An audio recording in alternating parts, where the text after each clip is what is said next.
少しいいかな、うさたくん。おお、やっぱりだ、うさたくん。少し触らせてほしい。 Believe it or not, this anime is good. And believe it or not, this is the best browser on the internet, OperaGX. OperaGX offers so much customization specifically for us anime fans. They have anime-themed mods like this Itachi one I just installed, filled with background music. Yes, you're listening to it right now. Keyboard sounds that are crispy as hell. What do you mean by that? Tabs that make me feel like Itachi is literally right next to me judging what I watch.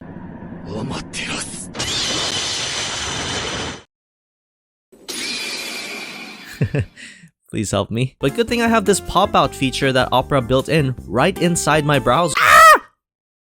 And all my social media apps on the sidebar so my friends know I'm scared for my life. Now if only there was a way to... Oh, I know. Change my wallpaper. That's better. Or I could just turn it off entirely from the mods tab.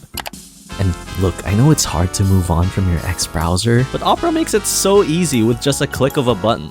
This button. So what are you waiting for? Download OperaGX by clicking the link in the description, and thanks to OperaGX for sponsoring this video. Isekai is a genre that gets a lot of bad rap. Historically, it's been called lazy, low effort, a cash grab, all negative words that I completely agree with. Isekai to anime fans is like AI Reddit stories to TikTok.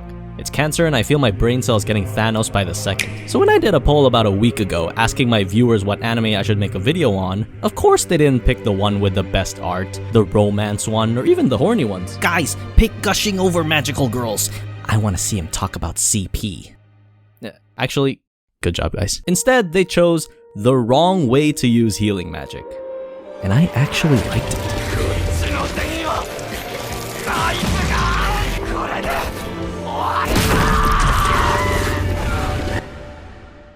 Healing magic is about this guy called Ken, who's not the center of attention. These two are. Kazuki and Inokami are the two smartest, hottest, best of everything in school. In fact, they stand out so much it has Ken saying, "Buddy, I can name like 12 other people who fit that bill." On one particularly rainy day, Ken walks home with the other two, when all of a sudden, they start hearing bells. Ken is probably deaf, he doesn't hear shit. Out of nowhere, a magic circle summons around Kazuki and Inokami. Ken happens to be there. All three get transported to every isekai setting ever, and this king guy says he summoned two exceptional heroes to fight in the war against the demons. Ken...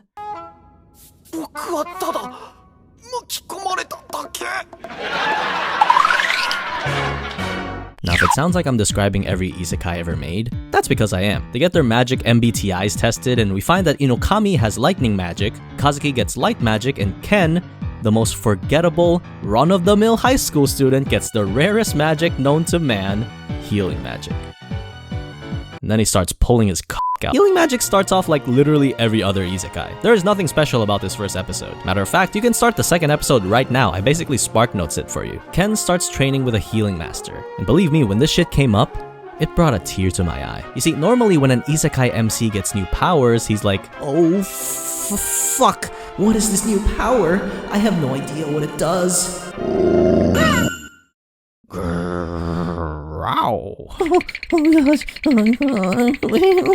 Wait, this is like... video game.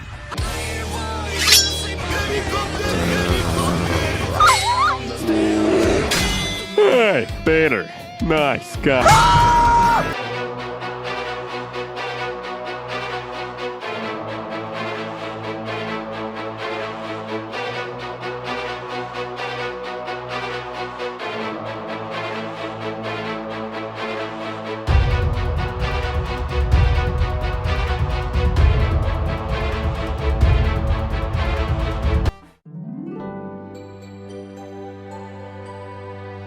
You wanna fuck? No. Bitch.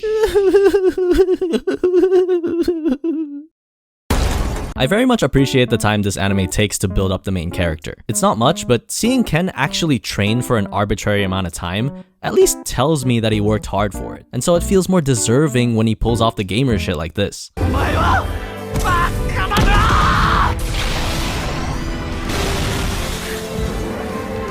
It's so sad we live in an age where competent writing is considered a good point to make on an anime. Like, don't get me wrong, credit to the author, you're great. But shouldn't most non-parody anime be like this? Bah, rambles of an old man, just show me the tits already. Wait, there are no huge tits in this anime? This is an isekai, right?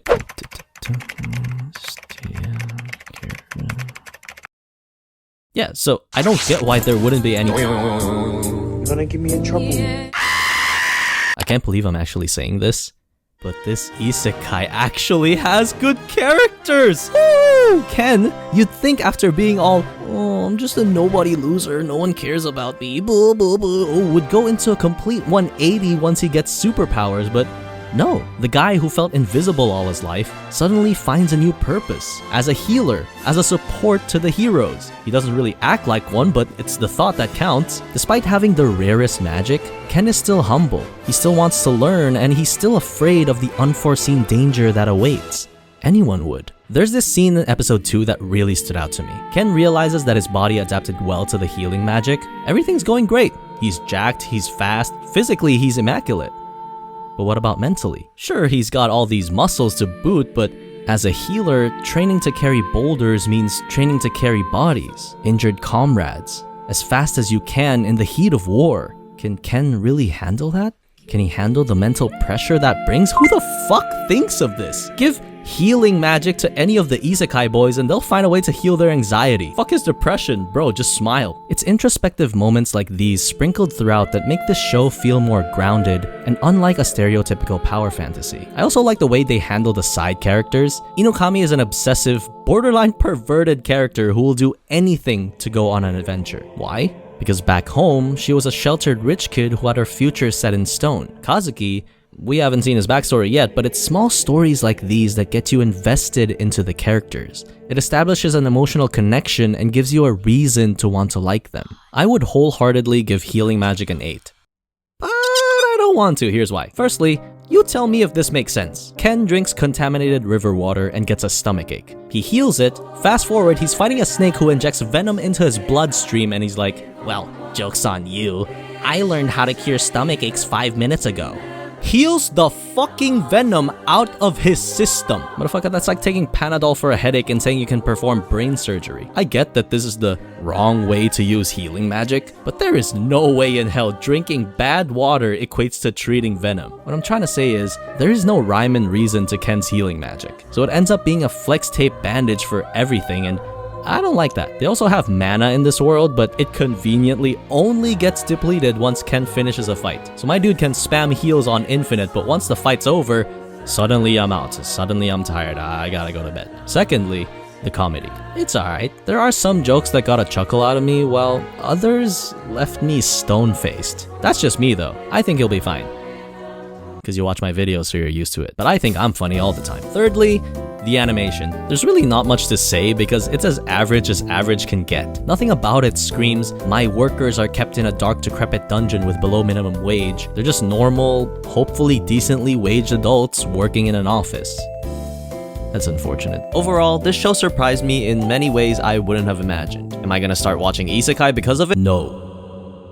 But I think for people who've never watched or are avoiding Isekai, this is a pretty good show to start on. Thanks for watching as always. I'll see you on the next one.